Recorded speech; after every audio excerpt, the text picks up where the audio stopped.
The idea of Gestalt therapy is to change paper people into real people. I know, it's a big mouthful. And to make the hollow man of our time come to life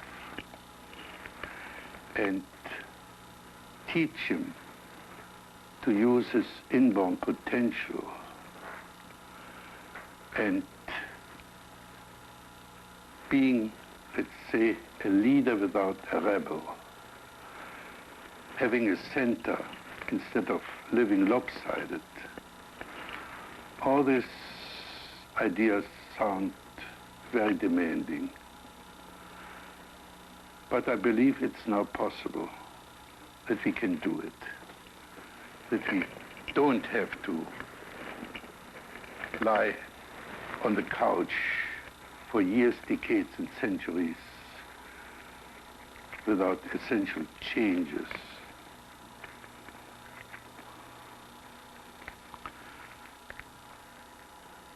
The condition under which this can be achieved is this. Again, I have to jump back and talk about the social milieu in which we find ourselves.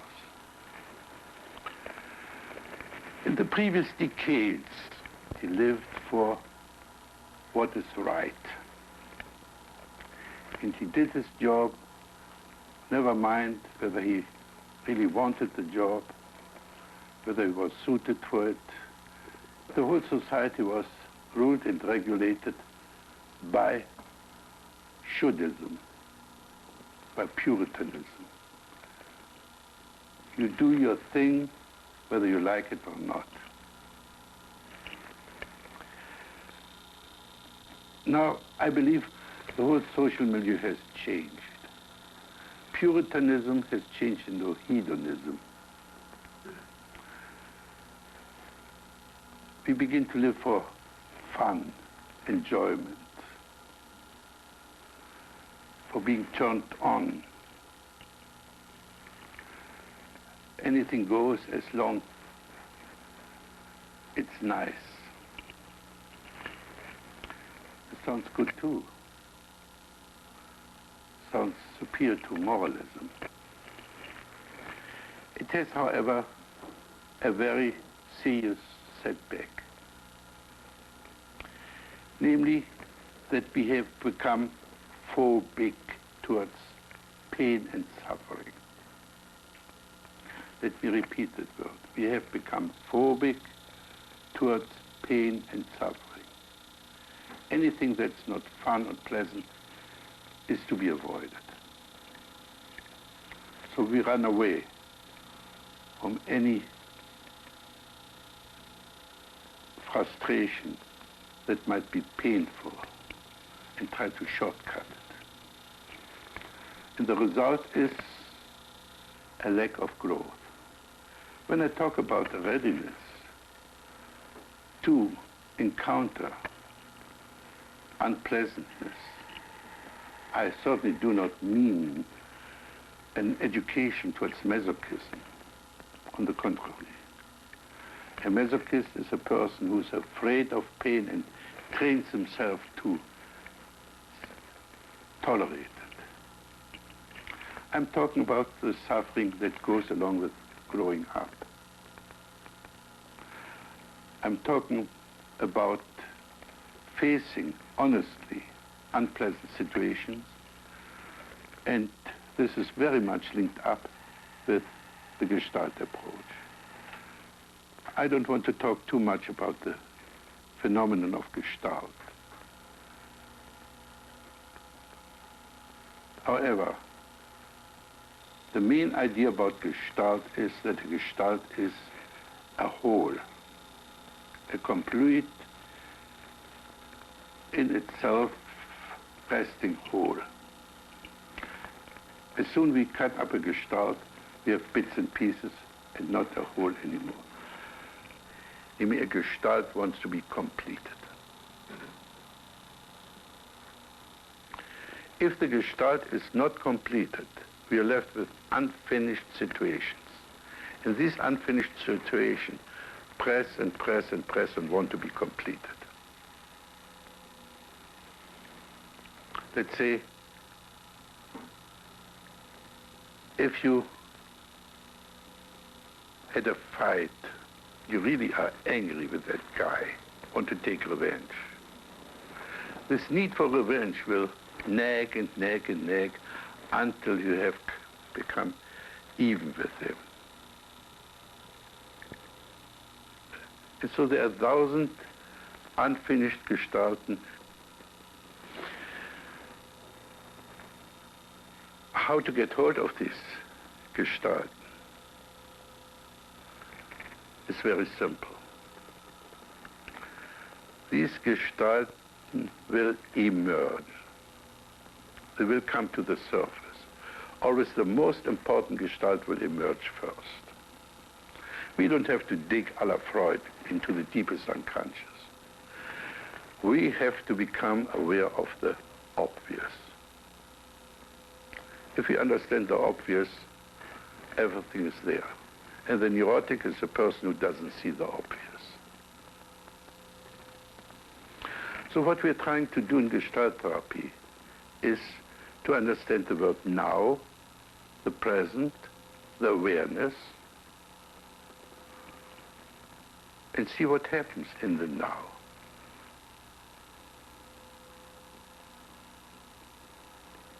And to understand the now will take you anything from 4 weeks to 20 years.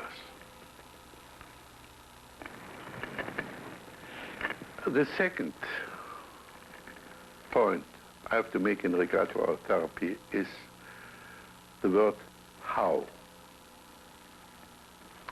In previous centuries, we asked why. We tried to find causes, reasons, excuses, rationalizations, and we thought if we can change the causes, we can change the effect. In our electronic age, we don't ask why anymore, we ask how. We investigate the structure. And if we understand the structure, then we can change the structure.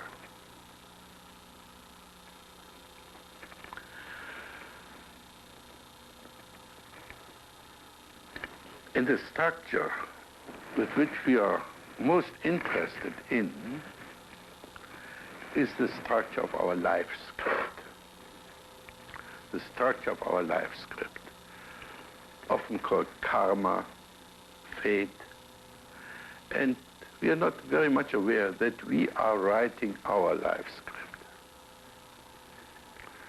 A life script which is mostly taken up with self-torture, futile self-improvement games, achievements, and so on. So what we want to do is to reorganize our life script. And the means and ways to do it can be understood to quite an extent. Right now, interested in meeting some of you, and I have to admit, I have a very bad memory for names. And I have to know a person pretty well or have a shock or great joy when I meet this person so that I can recall the names.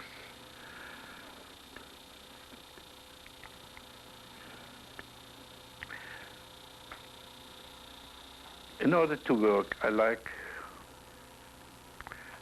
and I brag about the 6 components of my work. To work, I need my skill, the so-called hot seat, which in this case is very beautiful, the empty chair, which has the task of taking up roles which you have disowned, other people which we need to understand our life script. We need something that is absent. I hope maybe today we don't need it. That is Kleenex, my cigarettes, the ashtray, and then I'm in business.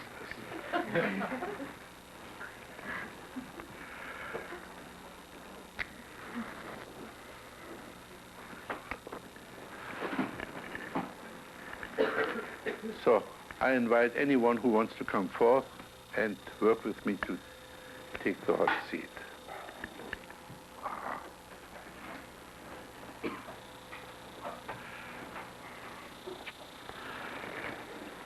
Your name is? Don. Don.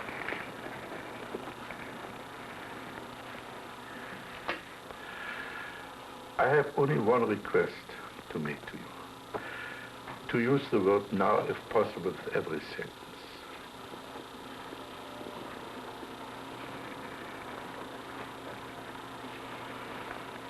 Like, now I feel my heart beating.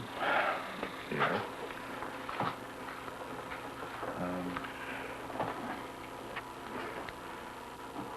And now I wonder why I'm sitting here. Why did I wish to fill the void?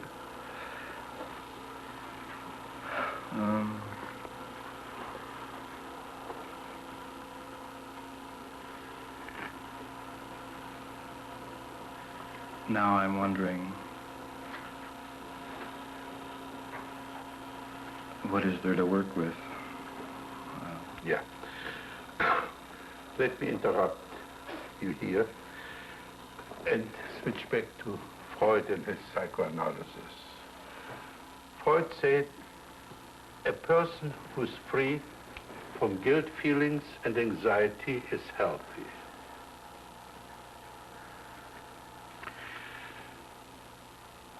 My own theory about anxiety and guilt are those. Guilt, as I hope to show in its context, is nothing but unexpressed resentment.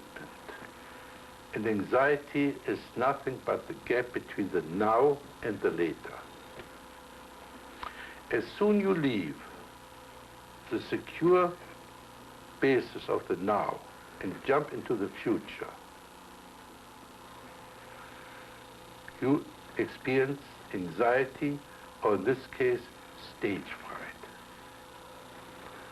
You get excited, the heart begins to race, and so on and so on, all the symptoms of stage fright. The fact that we very often don't notice our chronic anxiety is simply that we fill the gap of the now and later with insurance policies, rigid character formations, daydreams, and so on. If we reduce the later to the now, the anxiety is bound to collapse. So, let's do this now. Close your eyes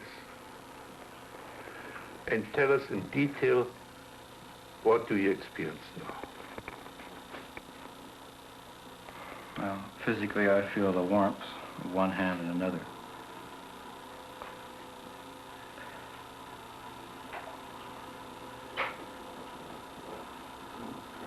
I feel, now I feel tension throughout my body.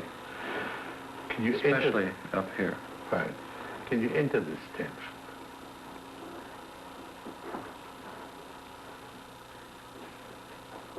It's as if I'm being stretched this way, across my shoulder. Can you do this to me? Oh. Stretch me. It's as if I'm being pulled up this way. More. Do it as much as you need to.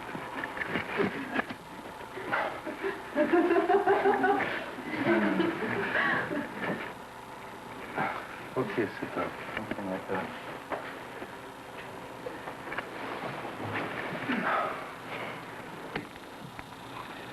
Now it's gone away.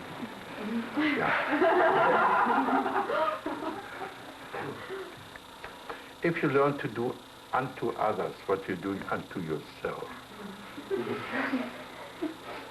You stop repressing yourself and preventing yourself from what you've got to do. I don't understand yet his need to stretch me. But to talk about it would be... And here I have to shock you, because I have to introduce one of the technical terms in Gestalt therapy, which is mind-fucking. The very moment we just play these intellectual games, like they do usually in group therapy, they throw opinion on each other, explanations, people interpret each other. So nothing happens except these intellectual word games. So what do you experience now, Tom?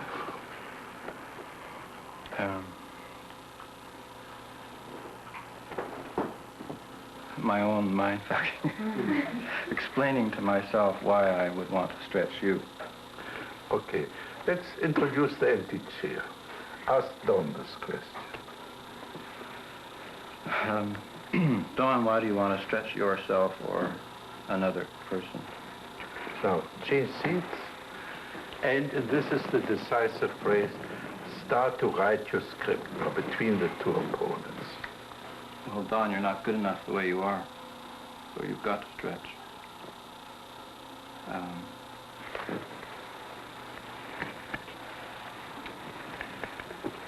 Yeah, that's quite possible. One never knows what one's potentials are unless one does stretch.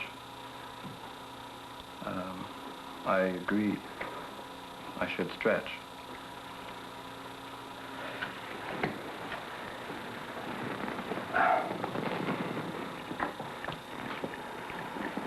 Yes.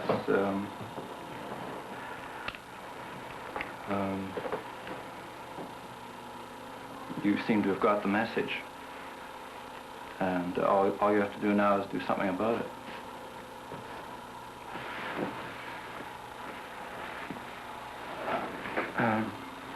Yeah, I do try to do something about it sometimes.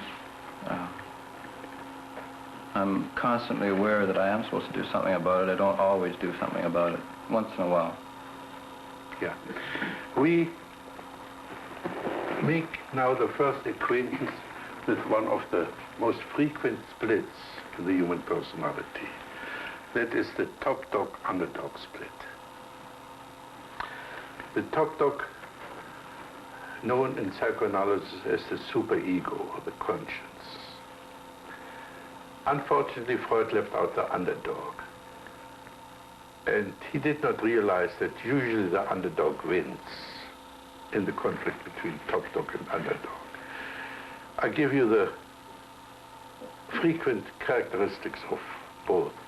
The top dog is righteous, sometimes right, but always righteous.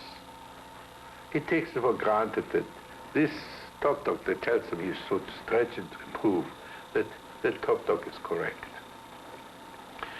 The top dog always says you should.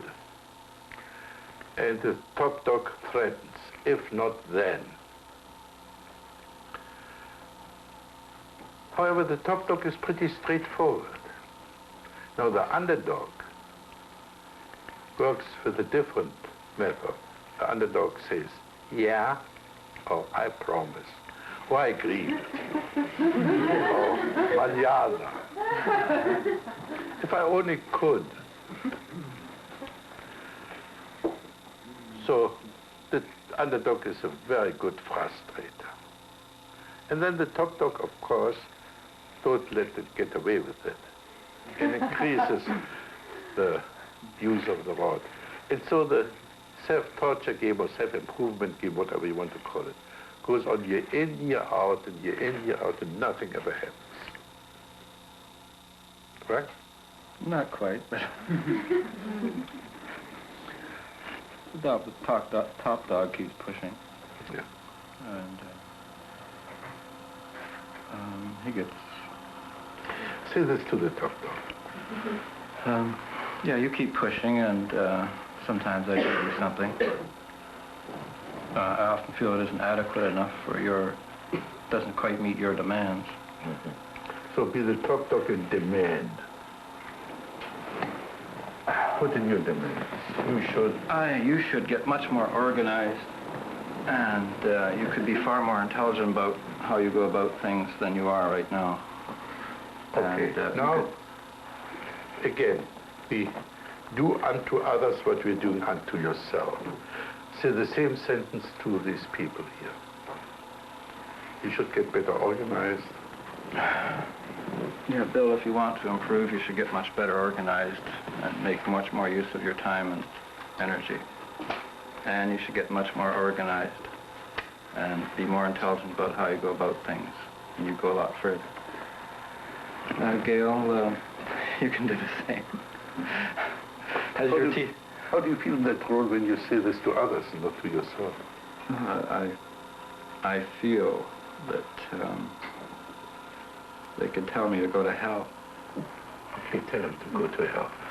You keep on nagging, and then each one tells you to go to hell. Go to hell. Haven't I told you often enough that you should work harder? Yeah, as a matter of fact, you have. And can't you work harder? Can't you organize yourself better? I don't want to, thank you, on that. How about you, Bill? I mean, you could go much further if you organized yourself better. You could be a wealthy man now.